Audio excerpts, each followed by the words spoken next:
के trades pick करना शुरू करते हैं। आपकी स्क्रीन पे पूरा का पूरा पैनल है। शुरुआत करते हैं मानस से। मानस, क्या ट्रेड पिक कर रहे हैं आप? गुड आफ्टरनून वीरेन जी। तो देखिए, मनापुरम पे ध्यान है। Manappuram lower top lower bottom बना रहा था, लेकिन अब 50 डे मूविंग एवरेज के नीचे फिसला है। फ्रेश ब्रेकडाउन है। तो मनापुरम के फ्यूचर में बिकवाली करने की राय रहेगी। 258 के स्टॉप लॉस से बिकवाली करेंगे। 246 तक के टारगेट्स पॉसिबल है। ये फ्यूचर लेवल्स हैं। चाहे तो 250 का अगस्त मंथ का पुट ऑप्शन ले सकते हैं। 6 रुपए पे ट्रेड हो रहा है। इसमें आपको 4 रुपए का स्टॉप लॉस लगाना है और 10 रुपए के टारगेट सेट करना है। ओके, मनापुरम फाइनेंस यहाँ पर बिकवाली की राय मानस जी की तरफ से आती हुई। राजेश सातपुते जी, वेरी गुड आफ्टरनून। बताइए आप क्या पिक कर रहे हैं? Good afternoon Shreya, good afternoon Viren and good afternoon everyone. Shreya देखिए, नजर ओएमसीज पे है, ऑयल मार्केटिंग कंपनीज पर। उसमें से मेरा पिक रहेगा बीपीसीएल। जैसे कॉन्ट्रा बाय है यहाँ पे। अगर आप आर्ली चार्ट देखें तो एक रिवर्सल दिखता है, वो भी 330 के ऊपर। तो जब तक ये 330 का लेवल मेंटेन है तब तक चांसेस है कि ये एक बार के लिए 345 350 तक जाए। So it's a buy in BPCL. Stop loss will be at 326। Okay, BPCL को आप बाय करते हुए डायरेक्टर साहब एक बार जरा क्रूड की ट्रेजेक्ट्री को रखिएगा। और सुबह सुबह क्रूड एक सुर्खियों में था और बहुत से ट्रेडर्स ने ऑयल को पिक किया, ओएनजीसी को पिक किया, बट एट 70 to 62 बीपीसीएल भी चल रहा है। That's interesting. एक बार बीपीसीएल चार्ट लेके आएंगे और यस 1.25% ऊपर है। Kavita ji, good afternoon. आपका ट्रेड क्या रहेगा ma'am? Very good afternoon Viren ji, good afternoon everyone. Well, मेरा ट्रेड श्रीराम फाइनेंस पर शॉर्ट होगा। श्रीराम फाइनेंस अपने पिछले 3 दिन का सपोर्ट जो है वो ब्रेकडाउन देते हुए दिख रहा है। फर्दर मुझे लगता है ये गिरावट जो है वो 620 615 तक फर्दर नीचे जा सकती है। With the stop loss of 631, one can approach for those levels. So Shriram Finance will be short. Shriram finance यहाँ पे भी बिकवाली की राय आती हुई कविता जी की तरफ से। विकास जी, आप क्या पिक कर रहे हैं, सेल साइड या by side? Good afternoon Shreya. देखो, मेरा व्यू जो है मार्केट पे अभी भी स्ट्रांग है और मुझे लगता है यहाँ से एक पुल बैक रैली देखने मिल सकती है। तो मेरा यहाँ पे बाय काउंटर रहेगा, जिसमें है रिलायंस इंडस्ट्री। मुझे स्ट्रांग लग रहा है। कल हमने देखा था कि एक अच्छा मूव रिलायंस इंडस्ट्री में देखने मिला था इंट्राडे में। आज भी अगर देखो तो एक रेंज में फिलहाल तो ट्रेड करते हुए देखने मिल रहा है, लेकिन ओवरऑल मुझे लगता है कि यहाँ से जो रिट्रेसमेंट था रिलायंस इंडस्ट्री का ऑलमोस्ट कंप्लीट हो चुका है। 1550 से जो रिट्रेसमेंट देखने मिल रहा था 1370 1380 तक का, जो उसने ऑलमोस्ट कंप्लीट किया। कल यहाँ पे एक अच्छी रैली देखने मिली थी, मुझे लगता है वो यहाँ पे वापस देखने मिल सकती है 1 से 2 दिन में। तो ऊपर में जो टारगेट निकल के आ रहा है वो 1470 के आसपास के टारगेट यहाँ पे मुझे लगता है रिलायंस इंडस्ट्री में देखने मिलेंगे। नीचे में 1395 का इंपॉर्टेंट सपोर्ट देखने मिलेगा। तो 1395 के स्टॉप लॉस से रिलायंस इंडस्ट्री को बाय किया जा सकता है 1470 के टारगेट। ओके, रिलायंस पे एक बाय कॉल है। डायरेक्टर साहब, इसकी अगस्त की 1400 की पुट रखिएगा रिलायंस की। थोड़ा सा लॉजिकली आगे बढ़ते हैं। देखिए, पहले तो स्टैंडर्ड डिस्क्लेमर, इस चैनल का स्वामित्व प्रबंधन रिलायंस इंडस्ट्रीज होल्ड करते हैं। तो कोई भी एक अगर आपको ट्रेड लेना हो तो एक निजी राय ज़रूर रखिए। बट रिलायंस जो हम एक थ्योरी पे बात कर रहे हैं ना कि निफ्टी 24,935 के ऊपर स्ट्रॉन्ग होगा, 50 डिमा काटे, 1400 की पुट नेक्स्ट मंथ की अगस्त की वो दिखाइएगा।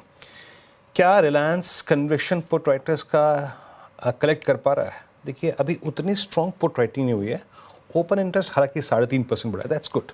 32 लाख का तो विकास जी के लॉजिक में एक दम तो है। और अगस्त फ्यूचर्स में अगर आप देखेंगे करीब करीब 72 लाख का एडिशन है। एक बार रोल ओवर भी रखिएगा, ये क्रिटिकल स्टॉक है अगली सीरीज़ के लिए, इसलिए मैं यहाँ पे इसके कुछ स्टैट्स को देख रहा था। Ashish ji, good afternoon. आपका ट्रेड इस वक्त का? देखिए, मेरा जो ट्रेड होगा वो है नेटवर्क टेक्नोलॉजीज में। यहाँ पर ये स्टॉक काफी समय से कंसोलिडेट कर रहा है और आज के दिन में इसने करीबन 20 और 10 डीएमए के ऊपर सस्टेन कर पा रहा है ये लेवल्स पे। कल के दिन वॉल्यूम्स बहुत जबरदस्त पिकअप हुए थे। ब्रेकआउट की कगार पर है। अगर ये ब्रेकआउट आता है तो बहुत अच्छा मूव मिल सकता है। ऊपर में टारगेट है 2150 लेवल्स का और स्टॉप लॉस लगाना होगा यहाँ पर 1970 का। नेट वेब यहाँ पे खरीदारी की राय, निचले स्रोत से अच्छी रिकवरी, डे हाई पर के आसपास कारोबार करता हुआ नजर आएगा। करीब करीब 2% की तेजी नेटवर्क में। टेक्निकल कॉल्स हो गए पूरे, एक एक करके आपके सामने रख देती हूँ। मानस जी ने पिक किया मनापुरम फाइनेंस। यहाँ पे बिकवाली की राय उनकी तरफ से आती हुई। टारगेट 246, स्टॉप लॉस आपको 258 का मेंटेन करके चलना है। राजेश सातपुते जी कह रहे हैं इनको बीपीसीएल अच्छा लग रहा है, फ्यूचर्स में खरीदारी की राय। 335 से 350 तक के टारगेट एक्सपेक्टेड है और 326 का आपको लगाना है स्टॉप लॉस। अभी कविता जी ने श्रीराम फाइनेंस चुना और यहाँ पे भी बिकवाली की राय उनकी तरफ से। और 620 से 615 के नीचे तक के टारगेट देख रही हैं वो, 331 तक के स्टॉप लॉस आपको लगाना है। विकास जी कह रहे हैं रिलायंस इंडस्ट्रीज उनको अच्छा लग रहा है, यहाँ पे खरीदारी की जा सकती है। डिस्क्लेमर हमारी तरफ से, रिलायंस हमारी पेरेंट कंपनी है, तो कोई भी खरीद फरोख्त करनी है तो अपनी पर्सनल एडवाइजर की सलाह के साथ ही करें। और आशीष कयाल जी ने अभी नेट वेब चुना है और अच्छी तेज़ी इस पर्टिकुलर काउंटर में आप target and stop loss note down कर लें। चलिए अब गौरांग जी से बातचीत करते हैं। गौरांग जी प्रणाम, स्वागत है आपका कार्यक्रम में। Very good afternoon. पहले बताइए कि जिस तरीके से मार्केट रिएक्ट कर रहा है, ऐसे मूड मॉल में कौन से स्टॉक्स में आपको अवसर दिख रहे हैं? बहुत बहुत धन्यवाद श्रेया जी, आपको सभी को सादर प्रणाम और शुभ दिन हमारे तरफ से।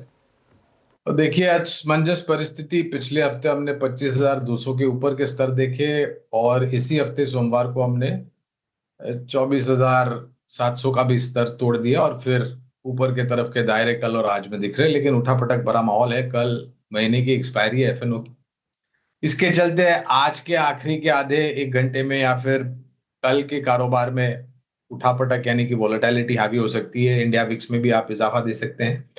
लेकिन दो क्षेत्र मुझे अच्छे लग रहे हैं फिलहाल। एक है फार्मास्यूटिकल क्षेत्र और दूसरा है खपत से जुड़ा हुआ एफएमसीजी क्षेत्र। हालांकि डाबर और एचयूएल के नतीजे आने हैं। अभी कार्यक्रम की शुरुआत में हमारे मित्र वीरेंद्र जी भी टिप्पणी कर रहे थे। तो इसी खपत क्षेत्र से जुड़ी हुई एक टाटा समूह की कंपनी है जहां पर हमें लग रहा है कि निरंतर प्रयास किए जा रहे हैं नए प्रोडक्ट्स लॉन्च करने के लिए। वो है Tata consumer products limited. Tata सम्मन के नाम का जो एक स्ट्रॉन्ग पावर ब्रांड है, उसके तहत इन्होंने काफी सारे नए ऑर्गेनिक प्रोडक्ट्स भी लॉन्च किए हैं और एक अच्छा खासा मार्केट शेयर इसका। और खपत से जुड़ी हुआ क्षेत्र इसलिए भी अच्छा लगता है क्योंकि आने वाले समय में खपत को लेकर के हमें काफी कुछ ऊपर की तरफ के दायरे देखने मिल सकते हैं। तो अगर लंबी अवधि का नजरिया है, समय की कोई पाबंदी नहीं है, तो टाटा कंज्यूमर में निवेश शुरू कीजिए इस तरह से और गिरावट पर जोड़ते जाए।